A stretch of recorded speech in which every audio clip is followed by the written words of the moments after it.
when we do want to let our dog know that they are allowed to kind of do their own thing, it's going to be break. So that's going to mean that you're out of command. You're allowed to do your own thing as long as you're not doing things that you're never allowed to do. So still don't go bark at the door, bark at other dogs, bark at squirrels out the window, bite anyone, growl, all that stuff that should just be off the table as bad behavior. Obviously, they're not allowed to do.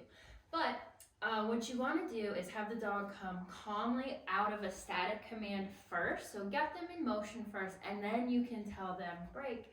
So that way, what doesn't happen is you get this like school's out, and then they kind of launch out of what they were doing and get really adrenalized really quickly.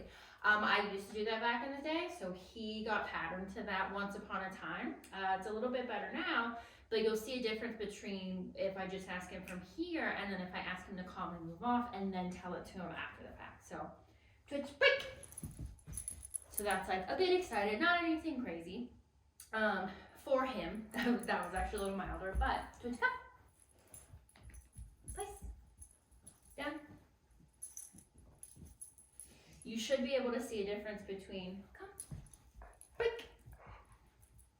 That's a little bit different. Instead of getting that hop, skip, step off of the place, then he just is allowed to kind of go, and now he's going to wander and sniff all the rest of the dog beds in the room.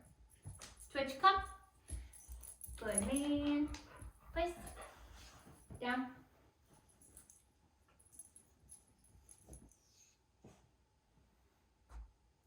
So now I'm going to dial down to a 5, and he's already doing it because he's patterned it, so he knows. But I was going to ask him for a double down. But you can see, like, I tell him break, that means he's allowed to go do his thing. So what he did was, I'm not sure if you could see it in frame, but he went over here, he started sniffing, and he wandered off camera probably to go sniff a different dog bed to see, like, who else had been on that dog bed. See if there's any different smells that he needs to check out. So he's allowed to do that. But then when I need him to come back and do what I need him to do, then that's where I can recall him. So when I say come, that means come to me, and then I can put him back in place if I need to. Twitch, come.